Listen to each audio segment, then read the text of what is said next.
Saudações a todos aqueles que estão nos acompanhando nesse momento. Nós agradecemos a audiência, pedimos a todos que compartilhem, que deem o like, para que as nossas reuniões virtuais possam chegar a mais pessoas. Bem, antes de nós começarmos as nossas reflexões, gostaríamos de informar que o Lar de Teresa faz, de maneira alternada, o estudo do Evangelho segundo o Espiritismo numa semana e na outra semana o estudo do Livro dos Espíritos. Então, hoje nós estudaremos o Livro dos Espíritos no resumo teórico do móvel das ações humanas, pergunta 872. E quem vai nos trazer o estudo de hoje é o Deusdélio Correia, trabalhador do Abrigo Teresa de Jesus, no bairro Maracanã. Deusdélio, as suas saudações iniciais. Queridos irmãos e irmãs, é uma alegria estar com todos aqui mais uma vez, neste trabalho, trocando ideias e agradecido pelo convite da casa. Convidamos a todos neste momento para que nós possamos passar a nossa página inicial. Culpa, caridade e livre-arbítrio. A culpa é descida, mas a caridade é soerguimento.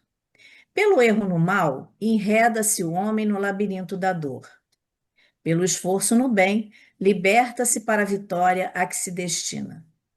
Enganando-se nas teias da ilusão em que transita na terra, arroja-se a alma a fundos despenhadeiros de sombra. Todavia, descerrando os próprios olhos à verdade e buscando-a pelo plantio do amor, acende nova luz em si mesma, estruturando novos caminhos. Subsiste a expiação enquanto perdura o prejuízo às leis que nos regem, e abrem-se vastos horizontes de paz ao espírito que luta em si mesmo tão logo se consagra ao trabalho do próprio aperfeiçoamento. Recordemo-nos de que no estágio evolutivo em que nos achamos, ninguém existe sem débitos a resgatar. Todos temos peregrinado na senda escura do remorso, após haver desencadeado sobre nós mesmos a longa série de causas aflitivas a que imprevidente nos imantamos. Não passamos por agora de almas em reajuste na oficina das provas após o desastre de nossas deliberações infelizes. A culpa, por enquanto, é fantasma interior que nos persegue em todos os ângulos do mundo, sob as mais variadas formas. Da defecção diante do Cristo, todos partilhamos em nossas experiências, mas pela caridade bem vivida, que dá de si sem pensar em si, que sacrifica e ampara, que tudo suporta, entende, auxilia e espera. Poderemos lavar o tecido sutil de nossa alma, recuperando-nos as forças para aprendermos a servir sempre. Para isso, porém, é preciso saibamos usar a vontade. Somos senhores na resolução e escravos nas consequências. Compreendamo-nos mutuamente e amemo-nos mobilizando o nosso livre-arbítrio na criação do futuro melhor. Todos trazemos na intimidade do próprio ser a nossa dor, a nossa aflição, a nossa prova ou o nosso problema. E estendendo braços fraternos uns aos outros, perceberemos que só o amor bem dividido pode multiplicar a felicidade. Não nos detenhamos na culpa. Usemos a caridade recíproca e, com a liberdade relativa de que dispomos, ser-nos-á então possível edificar, com Jesus, o nosso iluminado amanhã. Uma página de Emmanuel, Nós, é o livro, página 10, Psicografia de Francisco Cândido Xavier. E nesse momento convidamos a todos a nos seguir em nossa prece de abertura.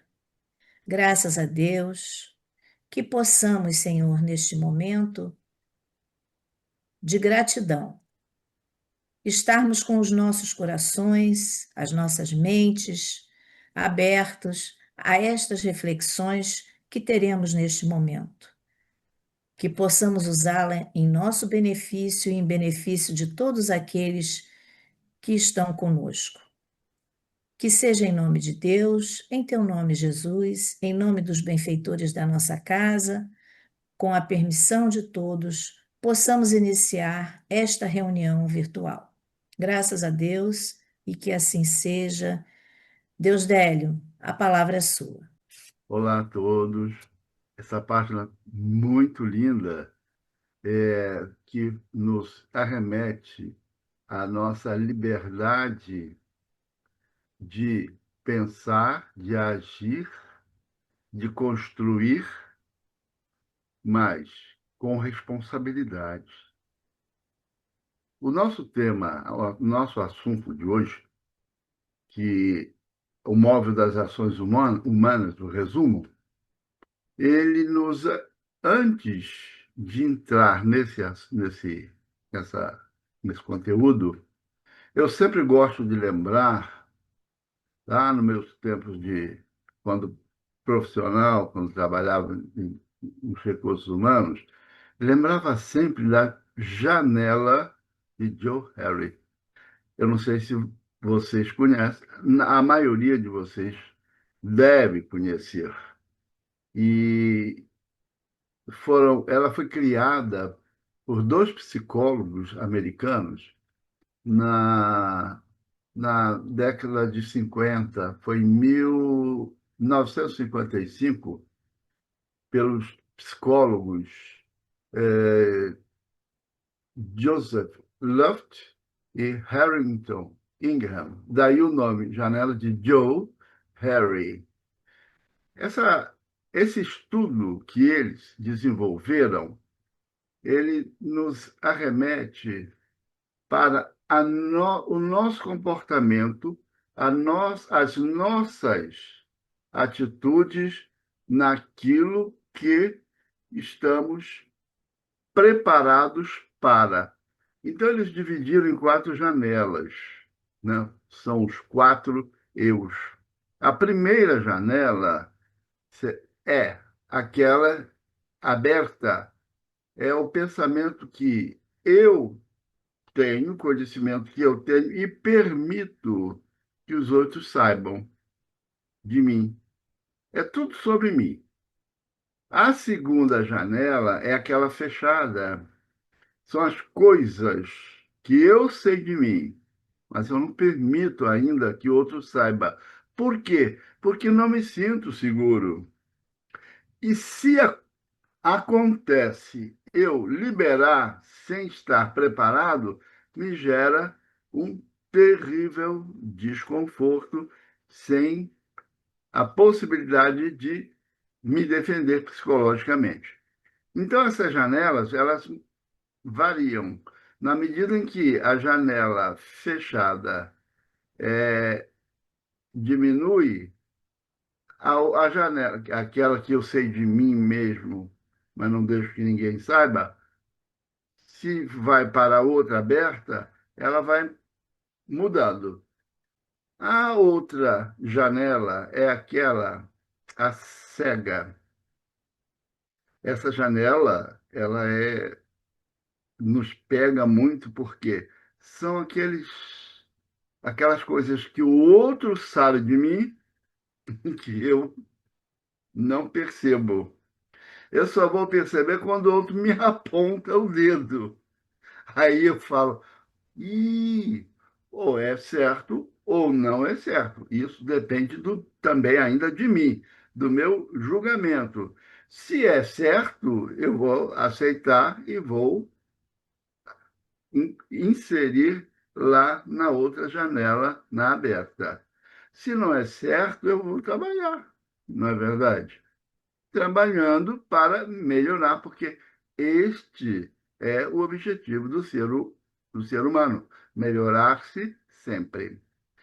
Tem a outra janela que me a cega, oculta, aliás, a oculta, que essa nem eu sei de mim, muito pouco, nem o outro sabe de mim.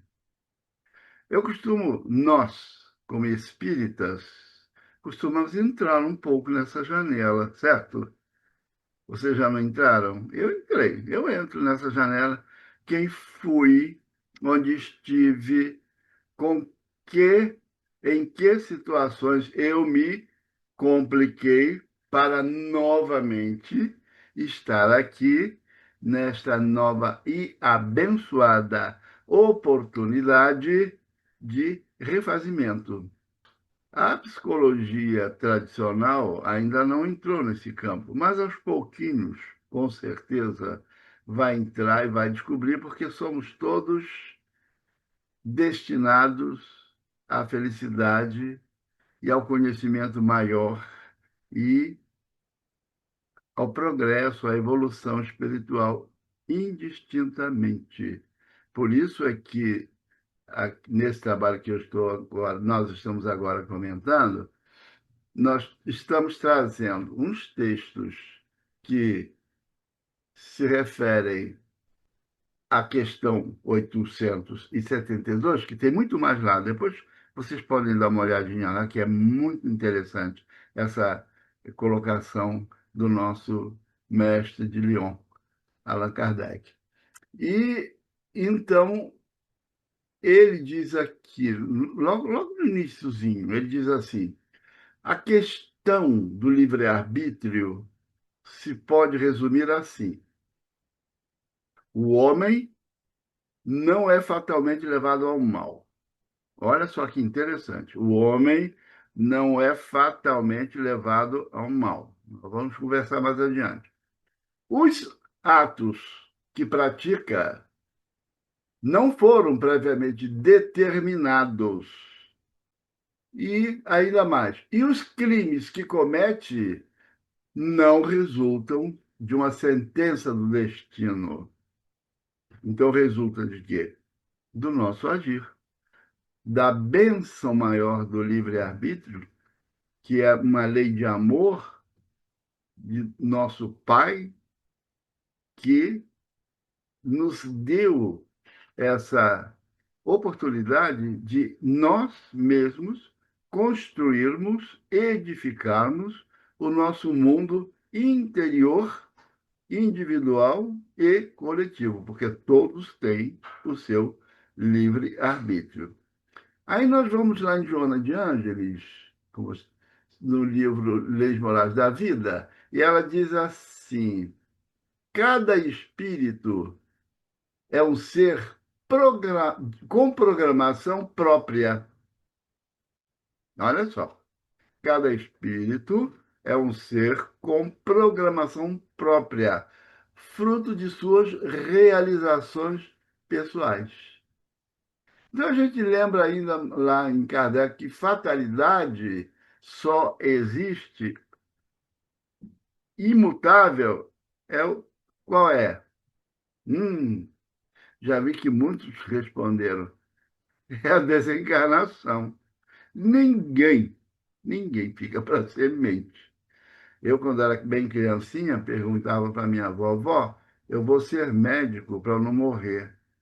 Aí ela me dizia assim, ah, meu amor, você pode ser médico, sim, mas você não vai morrer, não. Eu digo, não, vó, não. Você vai nascer um pezinho de Deus velho, vai crescer, vai nascer uma porção de sementinhas, e cada sementinha vai produzir um novo Deus velho.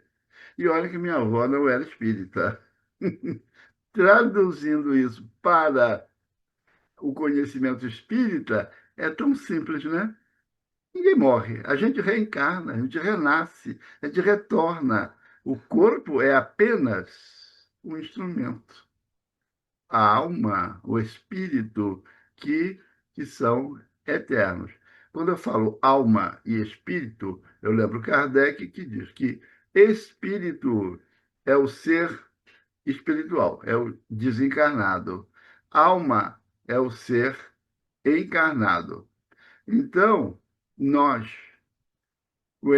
com essa reflexão, nós vamos ainda continuar aqui, lembrando lá a questão 872, quando Kardec diz assim: todos os espíritos mais ou menos bons, quando encarnados, constituem a espécie humana. E, como o nosso mundo é um dos menos adiantados, nele se conta maior número de espíritos maus que bons. Isso a gente sabe. Isso aí a gente sabe de cor e salteado, de carteirinha, né? Tal razão, porque aí vemos tanta perversidade. Mas vejam bem, a gente vê muita perversidade, mas a gente vê muita demonstração de amor, principalmente quando nós estamos sintonizados naquele que é o nosso guia e modelo. Vocês sabem quem é? Não vou dizer, segredo. Só vou dizer mais adiante. Mas quem já matou a resposta já não tira zero na prova. Desculpe a brincadeira. Então, diz Joana de Ângeles, é sempre dia para quem acende a luz da fé no coração. Olha que lindo! É sempre dia, claridade, para quem acende a luz da fé no coração e usa o amor nas realizações a que se afervora. Ou se a gente fizer isso, se a gente fizer isso, já está num bom caminho, já está muito bem encaminhado. Vamos fazer, né? Essa me parece não ser tarefa, me parece não ser difícil. Pois bem, então vamos lá com Kardec. Diz ele assim: o livre-arbítrio existe para ele, o ser humano, quando no estado de espírito, ao fazer a escolha da existência das provas. Então, desde lá, do outro mundo, quando nós pedimos para retornar, nós já estabelecemos, pedimos para a realização de esta ou aquela tarefa. Só que, ainda um pouco atrapalhados, às vezes os guias espirituais nos aconselham: meu filho, uma coisa depois a outra. Calma, a vida é eterna. O tempo é infindo. Vamos trabalhar com mais compreensão, com mais noção daquilo que nós precisamos e podemos. A gente pode esticar um pouquinho mais além, mas sempre com o cuidado de não entornar o caldo, como dizem os antigos. Então, Kardec diz, na faculdade de ceder ou resistir aos arrastamentos, aos que todos nós nos encontramos voluntariamente submetidos. Todos nós, todos, sem exceção, nos encontramos expostos aos arrastamentos. Mas Kardec, perguntando aos espíritos, aos mentores da humanidade, eles dizem: arrastamento, sim. Irresistível, não há. Há o arrastamento, mas irresistível, não. Eu posso resistir desde que a vontade, eu me lembre de que querer é poder. Pensando um pouquinho aqui, querer é sempre poder. Mas o poder não é sempre querer, porque eu posso optar por situações que não premie, não venha ao encontro daqueles com quem convivo. Então, o que é que eu faço? Um pouquinho de água na boca para não dizer aquilo que não deveria falar. Porque uma vez dito, uma vez externalizado, não tem volta. O outro pode sofrer com isso, mas eu vou sofrer muito mais. Eu não quero nem que o outro sofra, e muito menos eu, evidentemente. Pois bem, então, Joana de Ângeles nos diz: pessoa alguma se encontra em clima de privilégio, enquanto na vilegiatura, ou seja, permanência na vida material. Queridos irmãos e irmãs, aqui só um parêntese. Não há sobre a face da terra espírito nenhum encarnado que não tenha um problema. Desde aqueles mais escurecidos no conhecimento até aqueles mais evoluídos que já têm condições maiores de entender o ontem, o hoje e o amanhã. Portanto, nenhum de nós está livre. Por isso, Joana de Ângeles nos afirma com toda razão que todos nós precisamos estar vigilantes. Lembrando, então, quem? Nosso mestre, nosso guia e modelo, Jesus, que nos disse: orai e vigiai. Não basta só orar, é preciso vigiar, é preciso estar atento. Atento não ao que o outro, primeiramente ao que eu estou agindo, ou pensando, o que eu estou planejando, se é para o bem, se é para o mal. Se é para construir ou se é para é, derrubar alguém. É preciso ter muito cuidado com isso.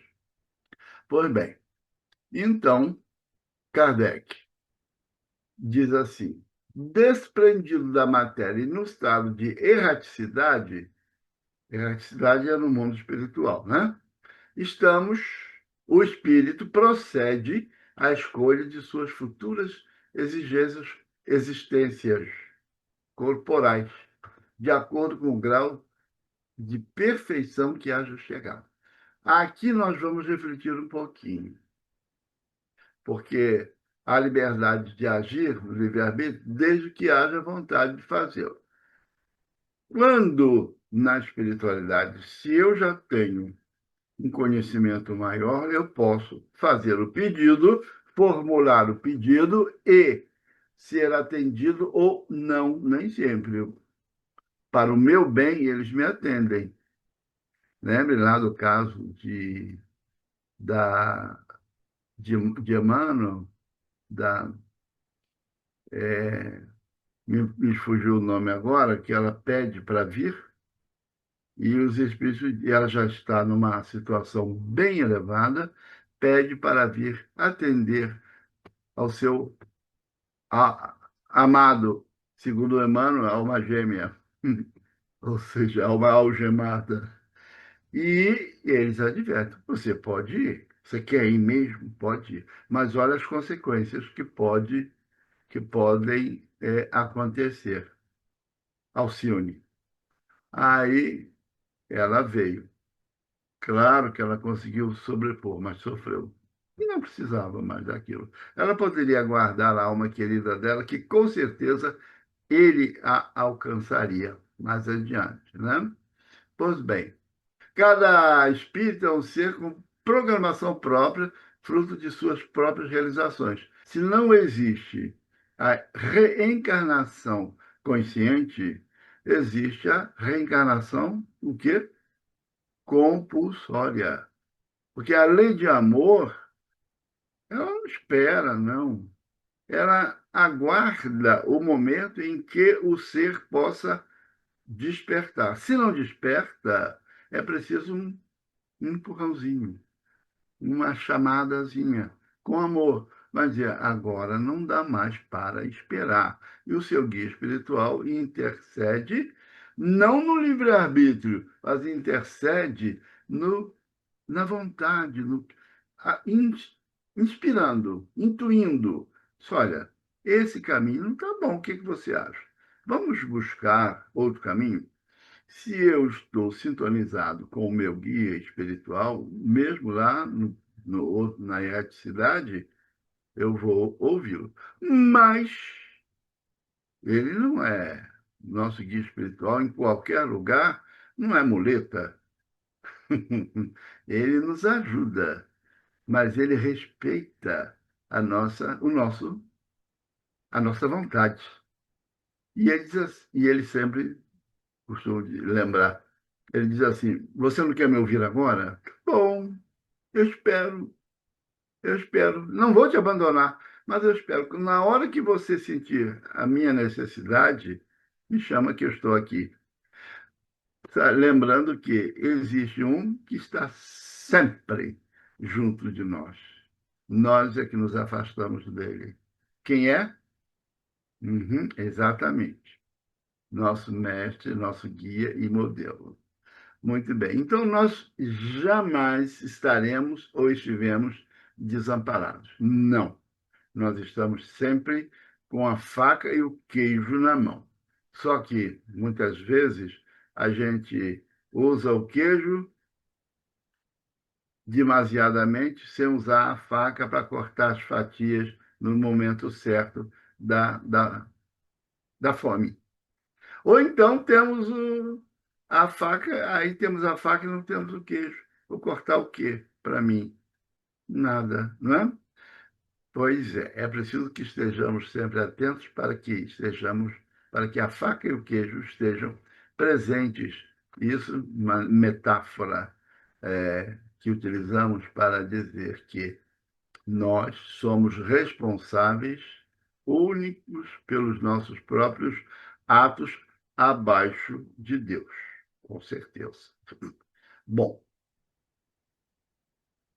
sem o livre-arbítrio, diz Kardec. Olha só que interessante. Imagina se a gente não tivesse livre-arbítrio. Tudo à vontade. Não tenho responsabilidade nenhuma. O homem não teria nem culpa e muito menos mérito de praticar o bem.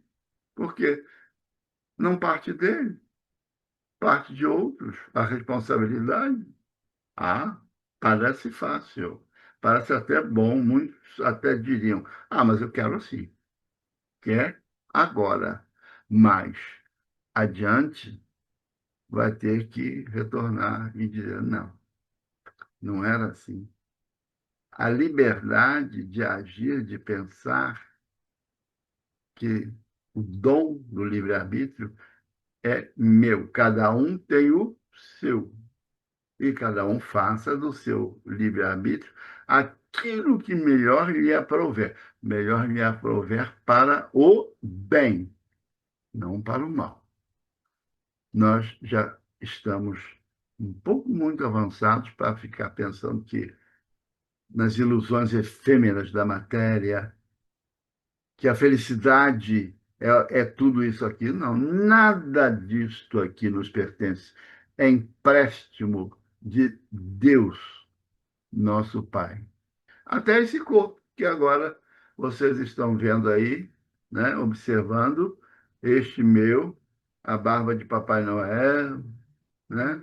Muita gente está me chamando de Papai Noel. E outro diz assim, Dom Pedro. Quem dera que eu fosse Dom Pedro, imagina. Mas a responsabilidade é minha.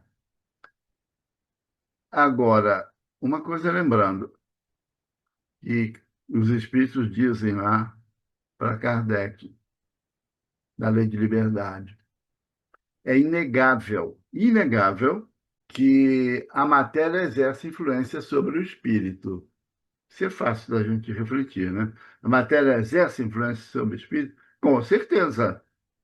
Quando eu estou recém-nascido, a minha consciência está bloqueada até o ponto em que eu vou me desenvolvendo, vou crescendo e vou adquirindo novas experiências, novos conhecimentos e novos aprendizados.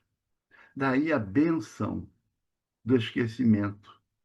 Uma vez um amigo, um parente meu, disse assim: vocês espíritas são engraçados.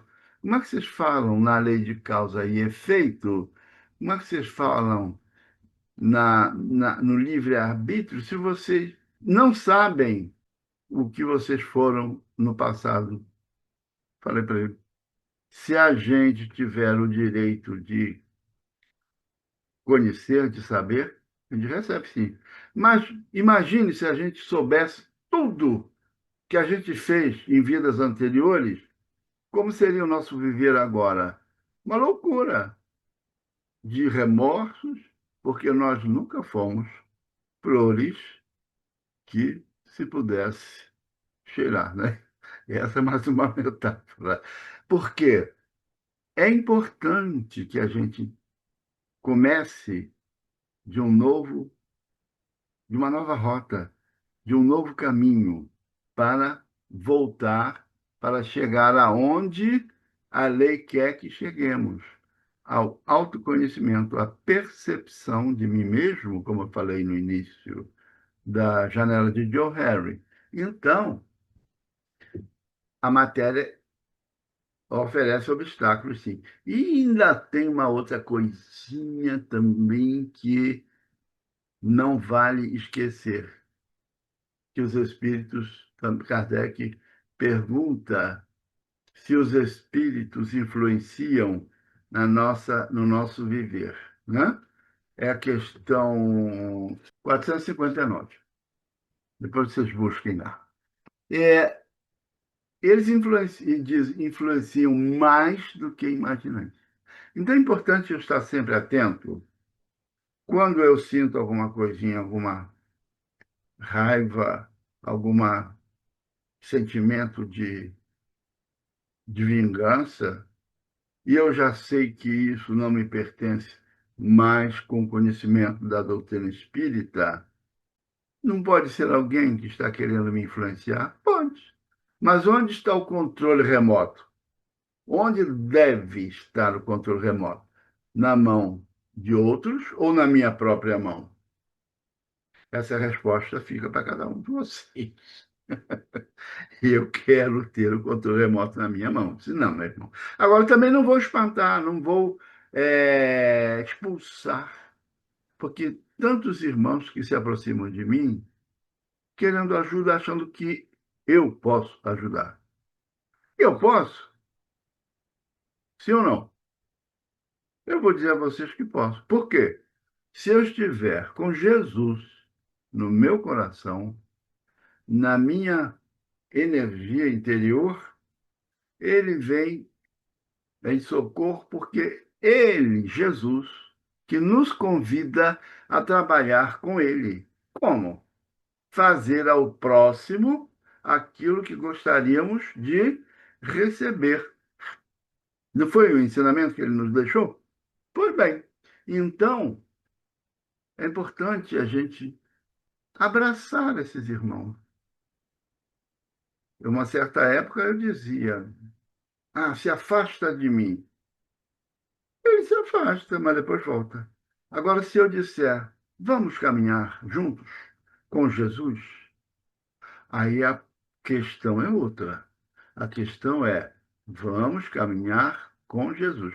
Se este ser ou estes seres estiverem dispostos, como eu estou agora, eles vão caminhar comigo e vamos nos dar as mãos e vamos trabalhar conscientemente, ajudando-nos uns aos outros. Muito bem. Então vamos à próxima citação. Façamos, pois, todos os esforços para a este planeta não voltarmos. Eu vou dar uma paradinha aqui. Eu até estou fazendo todos os esforços. Eu gostaria de não voltar mais aqui se já estivesse com tudo resolvido. Mas, se não estou ainda com a minha tarefa resolvida, eu quero voltar. Mas quero voltar, sim, com mais recursos amealhados através dos ensinamentos de Jesus. Por isso que ele veio até nós. Ele veio para nos salvar, aliás, para nos oferecer a salvação. Ele nos salva, sim, porque eu ouvindo a sua prédica de amor, isso vai mexer comigo e eu vou modificar o meu rumo, na verdade. Vou modificar o meu roteiro. Então, ele está me ajudando, sim, mas tudo depende ainda de mim. Lembramos, né? Do nosso livre arbítrio. Então, continuando. É, após a presente estada, e para merecermos ir repousar em mundo melhor. Tá, tudo bem, é ótimo. Em um desses mundos privilegiados, onde não nos lembraremos da nossa passagem por aqui, senão como de um exílio temporário. E isso vai ser bom, mas vai ser bom quando eu nada mais dever tiver aqui para aprender. Mas se não tiver nada para aprender, quantos irmãos ainda permanecem aqui, né? Vamos lembrar nosso querido irmão doutor Bezerra de Menezes, que, convidado por por Maria de Nazaré, que veio, mandou um recadinho dizendo: Bezerra, você agora não precisa mais estar aí. Você pode ir para um mundo superior. E Bezerra, isso até me emociona, um amor pela humanidade como médico. Ele, o que é que ele pediu? Pede à minha mãe permissão para que eu possa permanecer, ficar um pouco mais aqui. Tanta gente precisando de mim. Olha, eu fico até arrepiado. Se eu chegar a um nível desse, meu Deus, porque ele pediu com amor, sem dor, sem nenhum medo, receio de se dar mal.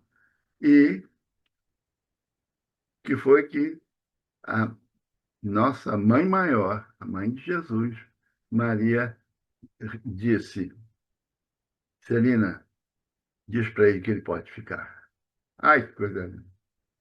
E se nós não pudéssemos contar com o doutor Bezerra de Menezes ainda aqui, hein? Eu me agarro nele sempre que eu posso. E vou me agarrar. Mas não com irresponsabilidade, com compromisso de eu também fazer aquilo que preciso fazer, que preciso ainda fazer.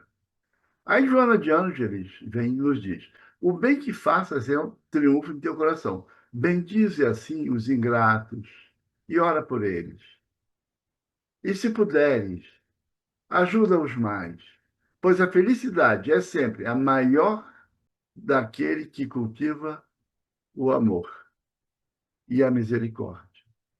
Olha, conselho desse, da nossa querida mentora espiritual, já nos deixa com o coração cheio de esperanças, de alegrias, de fazer aquilo que precisamos fazer. Nós vamos terminando aqui com uma mensagem do próprio quem? Só podia ser nosso mestre, modelo e guia, nosso Senhor Jesus Cristo. Na Escrita de João, no capítulo 16, item 33, Jesus diz assim: estas coisas que vos tenho dito para que tenhais paz em mim. No mundo passais por aflições, mas tem de bom ânimo. Eu venci o mundo. E aí a gente vai lá na questão, né, só para a sobremesa do nosso encontro, agradecendo a todos vocês a paciência de nos ouvir mais uma vez, esperando nos encontrarmos pessoalmente também. A questão 625, Kardec pergunta aos espíritos: qual o tipo mais perfeito que Deus tem oferecido ao homem para lhe servir de guia e modelo? Aham. Não vou responder para vocês, não. Vamos lá na questão 625, quem não sabe. Eu não vou responder. Jesus Cristo. Que falta de consideração, né? Não, vamos responder assim. Jesus, meus queridas e queridos irmãos, mais uma vez, muita paz em nossos corações. Que possamos refletir sempre que estamos aqui formando uma sociedade onde vamos nos respeitar, nos amar, servindo e respeitando o livre-arbítrio de cada um, não fazendo, não aceitando as coisas erradas que eles fazem, mas aceitando-os como nossos irmãos, como nos lembrou no passado, na Índia, o nosso querido Mahatma Gandhi, que disse: você não precisa fazer ou atender às coisas erradas que eles te sugerem, te impõem, mas precisamos todos aprender a amá-los como nossos irmãos. Fiquem em paz, muita paz e muito agradecido a vocês do fundo do coração. Nós é que agradecemos, Deus dele, por esse estudo, por essas reflexões tão maravilhosas que você nos trouxe neste dia. E nós, na próxima semana, né, teremos o estudo do Evangelho, capítulo 10 do Evangelho. Mas queremos agradecer a todos vocês, nossos seguidores, que estão conosco até este momento. Agradecemos o carinho, a assiduidade e, mais uma vez, que compartilhem, que deem o seu like, porque essas maravilhosas exposições do Lar de Teresa chegarão a muito mais, né? A muitas mais pessoas, né? E, nesse momento, convido a todos a fazerem comigo a nossa prece de encerramento. Graças a Deus. Senhor, que nós possamos, neste momento, pedir a tua bênção para os nossos corações. Esteja sempre conosco em todos os dias da nossa vida, nos dias de alegria, naqueles dias menos felizes, que possamos contar contigo com as tuas vibrações em nossos corações. Que seja em nome de Deus, em teu nome, Jesus. Em nome dos benfeitores da nossa casa, com a permissão de todos, possamos dar por encerrada esta reunião virtual. Graças a Deus e que assim seja. Um abraço a todos.